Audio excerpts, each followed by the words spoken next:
NASA Langley research centre Virginia میں میں نے اپنے کام کی شروعات کی.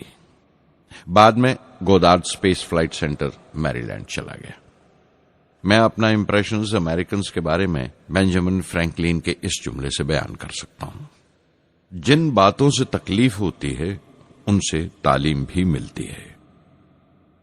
ہندوستانی تنظیموں میں، یہاں کی آرگنائزیشنز میں ایک بڑی مشکل ہے. جو اوپر ہیں وہ بڑے مغرور ہیں. اپنے سے چھوٹوں کی، جونیئرز اور سب آرڈینیٹس کی رائے لینا اپنی حد تک سمجھتے ہیں. کوئی شخص بھی اپنی خوبی دکھا نہیں سکتا اگر آپ اسے ملامت ہی کرتے رہیں. اصول اور پابندی، پابندی اور سختی، سختی اور ظلم کے بیچ کی لائن بڑی مہین ہے، باریک ہے. اس کی پہچان بہت ضروری ہے. میں جیسے ہی ناسا سے لوٹا، فوراً بعد ہندوستان کا پہلا راکٹ لانچ واقع ہوا 21 نومبر سن 1963. وہ ساؤنڈنگ راکٹ تھا، نام نائکی اپیچی. نائکی اپیچی کی کامیابی کے بعد پروفیسر سارا بھائی نے اپنی آرزو، اپنے ایک خواب کا اظہار کیا: ایک Indian satellite launch vehicle ISLV کا سپنا. ہندوستانی راکٹ کا خواب 20ویں صدی میں ایک طرح سے 18ویں صدی کا خواب بھی کہلا سکتا ہے، جو ٹیپو سلطان نے دیکھا تھا. ٹیپو سلطان کی فوج میں 27 بریگیڈ تھے جو خشون کہلاتے تھے، اور ہر ایک بریگیڈ میں ایک دستہ تھا راکٹ مین کا جو ساتھ رہا کرتا تھا اور جرکس کہلاتا تھا. جب ٹیپو سلطان مارا گیا تو انگریزوں نے 700 راکٹس اور 900 راکٹ کے سب سسٹمز برآمد کیے 1799 میں تیروکناہلی کی جنگ کے بعد. وہ راکٹس ولیم کانگریو نے انگلینڈ بھیجوا دیے جانچ پڑتال کے لیے، اس کی تکنیک سمجھنے کے لیے، جسے آج کی سائنسی زبان میں ہم ریورس انجینئرنگ کہتے ہیں. ٹیپو سلطان کی موت کے ساتھ اس خواب کی بھی موت ہو گئی، کم سے کم 150 سال کے لیے.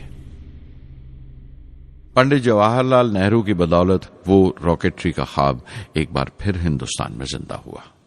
پروفیسر سارا بھائی نے اس خواب کو حقیقت بنانے کی ذمہ داری اپنے سر لے لی. بہت سے تنگ نظر لوگوں کو اعتراض تھا اس بات پر کہ اس ملک میں جہاں لوگوں کو 2 وقت کی روٹی نصیب نہیں ہوتی، وہاں ان اسپیس اڑانوں کو، ان خلائی تحریکوں کو کیوں ترجیح دی جا رہی ہے. لیکن پردھان منتری پنڈت نہرو اور پروفیسر سارا بھائی کے نظریے میں کسی قسم کا مبالغہ نہیں تھا.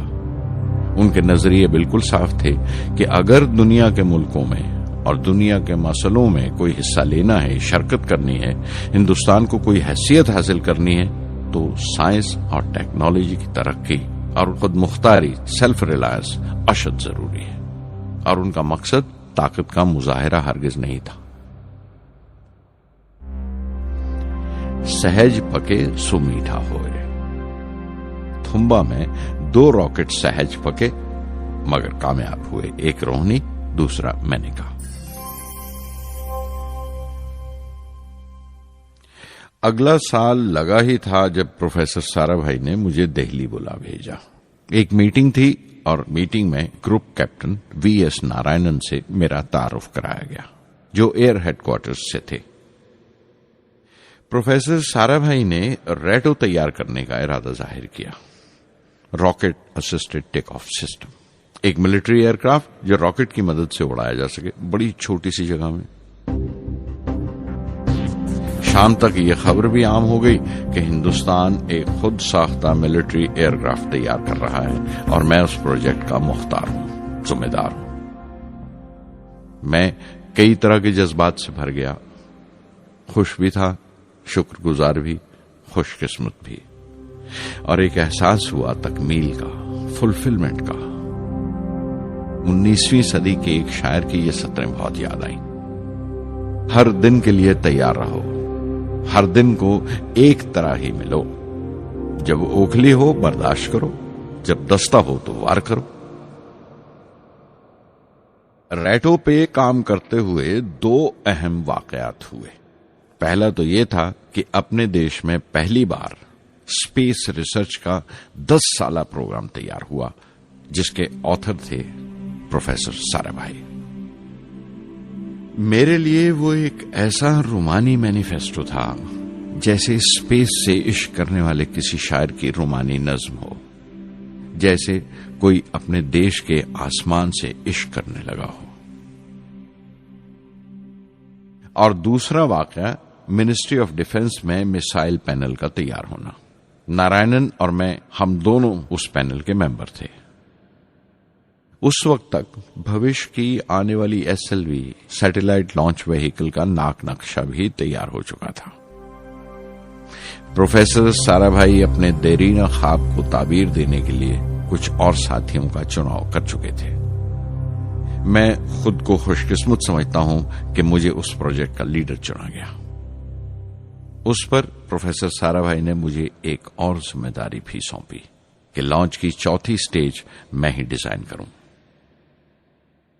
یہ معمول تھا، میرا عادت تھی کہ ہر میسائل پینل کی میٹنگ کے بعد میں جا کر پروفیسر سارا بھائی کو پوری تفصیل، پوری رپورٹ دیتا تھا۔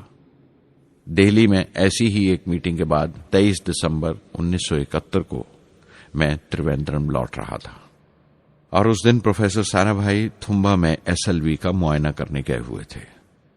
دہلی ایئرپورٹ کے لاؤنج سے میں نے انہیں فون کیا، پینل میٹنگ کی تفصیل بتائی۔